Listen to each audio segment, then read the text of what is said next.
let me give you what has happened so far. The attack is happening as we talk, Larry. What we know, the air defenses are active in the western part of Tehran. Naval base in Sirik Island reportedly targeted by two strikes, and one strike close to the Minab, that city, that kids that were killed 5 kilometers from Minab. And Iran, at the same time that these attacks are happening, Iran is attacking Kurdish, Iraqi Kurdistan in Erbil. They're attacking them by drones and missiles. And there was some sort of report that the United States Navy carried out attacks on Syria from warships in the Gulf of Oman. And there was a, confirmed. There is a confirmed strike in Qeshm Island, and they tried to attack. They tried to hit a petrochemical plant in Asaluye. Then it seems that the air defense system hit the, intercepted, and there is some sort of limited explosion, but because of the air defense system hitting the target, hitting the missile, that didn't achieve so far anything. There are explosions in Bandar Kangan. Bandar Kangan is close to Asaluye. Asaluye these are close to Bushehr, that nuclear power plant. So they're on the coast, the west. Exactly. Coast. All of these, the Syria, Qeshm, Kangan, they're all close to the Persian Gulf. And a U.S. official said that the strikes on southern Iran will continue, including hundreds of targets, and continue for hours. Right now, as we talk, Iranian Army Mi-28 helicopters are active over Tehran to intercept, these little drones. Mm-hmm. And the Mehr News reported, that the fighter jets, they reported some activities of the Iranian fighter jets in the sky of Iran. And here is the latest news, Larry, and the attack is happening as we talk. Your understanding of the situation and what is the main reason for this? Donald Trump said, we want to change Iranian decision. We want to force our terms on Iranians. I don't know. What is your assessment with these attacks? Are they going to change it? What would happen? What would come through these attacks for the United States? Well, a couple of things come to mind.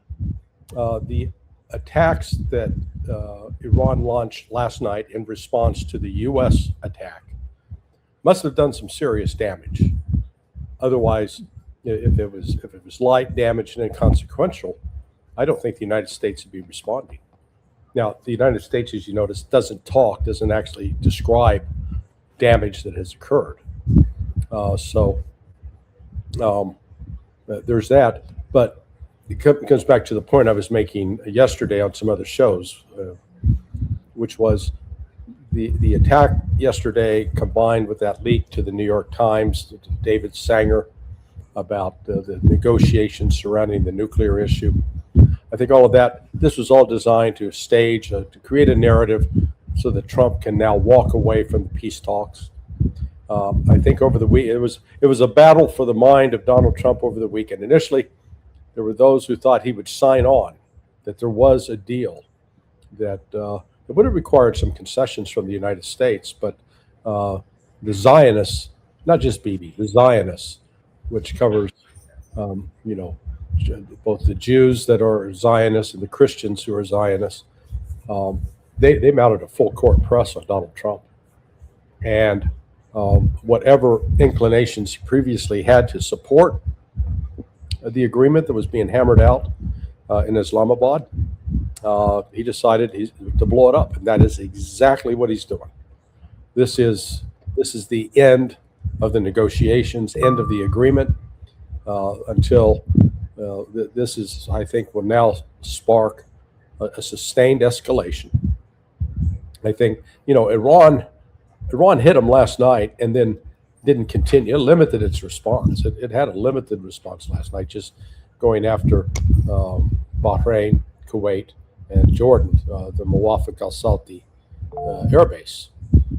But I would think now, in light of what the United States is well, publicly, I mean, they come out and say it in public. Yeah, we're going to hit them hard tonight. You know, it's like what?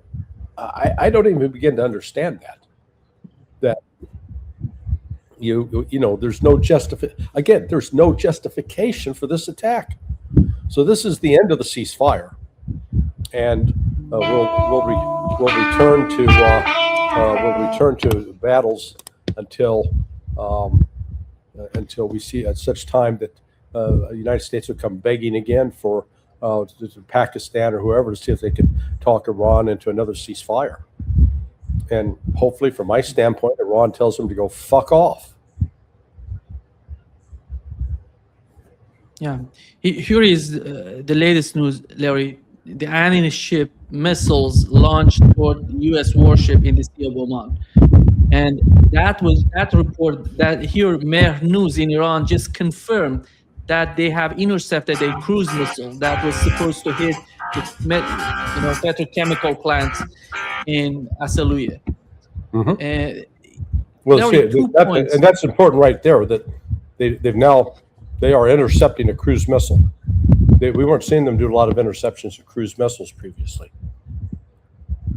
Yeah, it seems that improvement that they were talking about in terms of the air defense system is just working. Because with all the attacks, Israeli attack on Iran and last night American attack, they didn't get close to the Iranian borders. It's far away from the borders. They're trying to hit the targets inside Iran. That's why you see mostly the attacks are happening close to the Persian Gulf, close to the borders. Yeah, no, I think part of it's also premised on the belief, U.S. if they destroy enough, sensors, weapon systems, and communication systems that are right there on that align the Strait, that will then prevent Iran from being able to stop U.S. sending ships through the Strait. And I think it's the U.S. grossly underestimates and misunderstands Iran's capabilities, which extend they're not right there on the coast, but extend inland and are underwater. We haven't seen any of the engagement yet from underwater drones. Of course, if Iran now, they do have those reportedly Chinese anti-ship missiles that might have more than a range of 200 miles. So they could conceivably start engaging U.S. ships offshore. I think now Trump and his team have they screwed themselves. They really think that this is going to break Iran.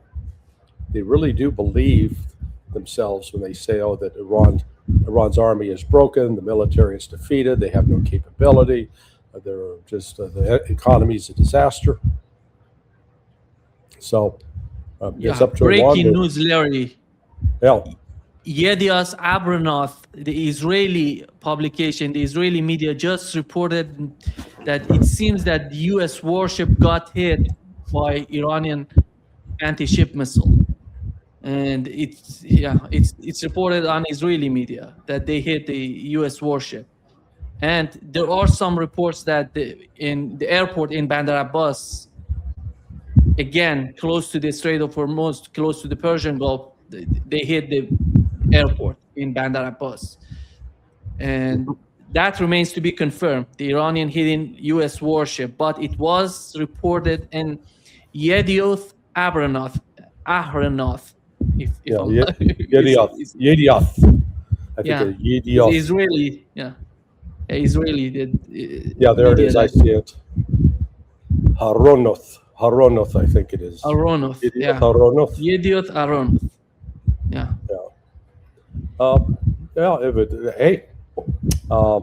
That'll be if that happens, and again, if it sets the ship on fire, if they sink a ship, good Lord,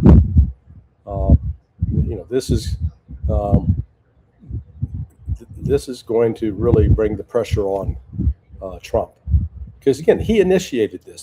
They tried they tried to create. I think they absolutely lied about the.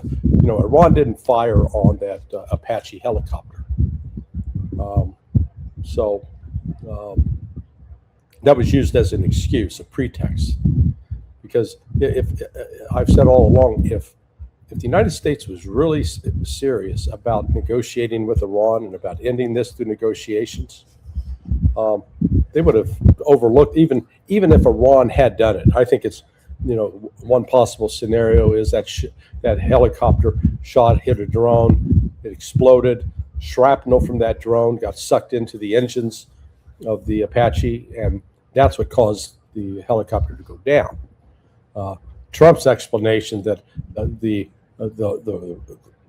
head of the drone, because there's one of these big ass drones, was embedded in the cockpit. That's this is a complete lie, complete fabrication.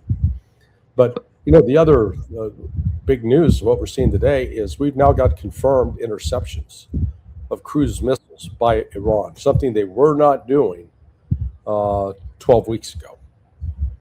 So that's going to, and maybe the U.S. saw the deployment of these new systems, because I bet you these are they're either Russian or Chinese, and now Iran has deployed them, and maybe that's what the United States is going after to try to destroy.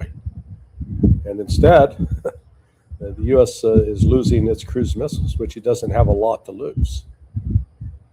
But when it comes, Larry, to that story about Apache helicopter, is it possible for a drone to go after a helicopter and hit the helicopter? Are they? Well, yeah, it's difficult. It's possible, but if it hits the helicopter's coming down. If it's a drone with an explosive warhead, that would cause that helicopter to fall from the sky like a brick, and the pilots would have been killed. That's why I say the story. So the story they're telling doesn't make sense.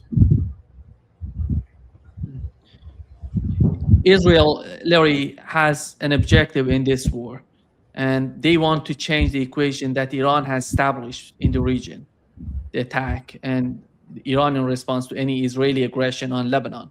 On the other hand, Donald Trump is talking about the only reason that he's trying to do this. He said that today he wants to change the Iranian position in the negotiations. If that was going to happen, it would have happened during the first round of war. The second round of war. Okay, so I'm negotiating with you, and you're not giving me what I want. So therefore, I'm going to kick you in the balls and punch you in the nose in order to get your cooperation. He's been watching too many mobster movies. That's what you do to somebody who's weak and can't punch back. But when you are Iran and you're quite capable of punching back, you're strong enough, all of a sudden doing that is only going to further enrage. It's not going to make you want to cooperate with me. It's going to make you want to destroy me, to stop me from hurting you. God, I can't express enough my complete disgust with what Donald Trump has become. Maybe he was this all along, but he's now starting the war up. I guess he waited until the markets were closed today. I just wanted to check here to see. The NASDAQ went down 950, almost 1,000 points. So the chip sell-off worsens. The Trump threatens more attacks. Oh, there's a good idea. And what's oilprice.com doing? Have you looked at that? Let me check it. But what's so amazing to me? What's so amazing to me that today we had the Qatari delegation in Iran talking with Iranians, trying to make. What is that? Trump waited. They waited until the Qataris had left the area, right? Yeah, exactly. They waited until they left and said, "Okay, now let's attack them." So this is I don't see the other Gulf Arabs, including UAE, starting to line up and say, "By God, we're going to stand by the United States." This is, I think this is headed towards a level of escalation that will go on for, another couple of weeks, and then the United States will be begging to stop it, which will send a further message that the U.S. is much weaker.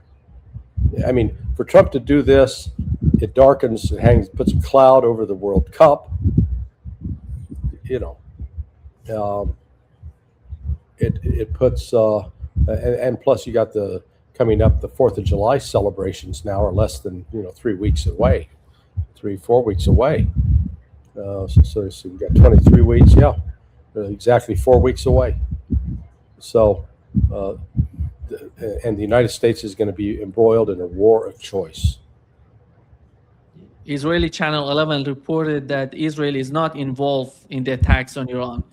And this is just amazing that Israel is just putting the United States in the front line, on the front line, then they're getting, they're saying that they're not part of this, which we know the whole agenda is the Israeli agenda. I mean, this makes no sense. Yeah, I mean, it really does. It's like, what is Trump doing? Why are they doing this? Because, it's not like yesterday I thought Iran could have, because of the attacks that took place in southern Lebanon and on Tyre yesterday, that Iran, under its new doctrine, would have attacked Israel as well. They stood off. They didn't do it. That's why I said they had a limited response yesterday. So I guess I'm curious to see what they're going to do today. Are they going to expand their attacks, or are they going to again limit them? But yesterday Jordan said, "Oh, we took down 5 of 5 missiles. That not a one got through." I don't believe that for a minute. And in fact, maybe, as I said, U.S. did more damage yesterday than they've admitted, which is one of the motivations for this strike. But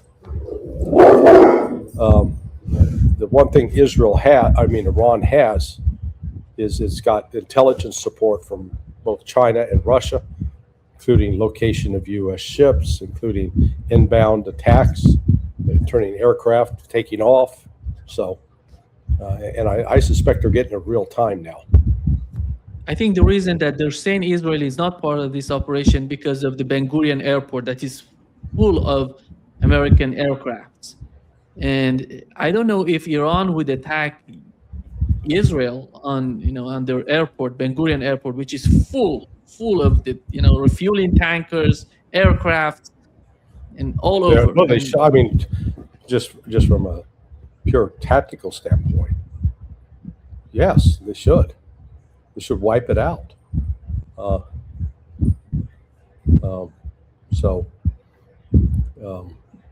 Sorry, but, I just got a notice. One of my older cousins died. So. Wow.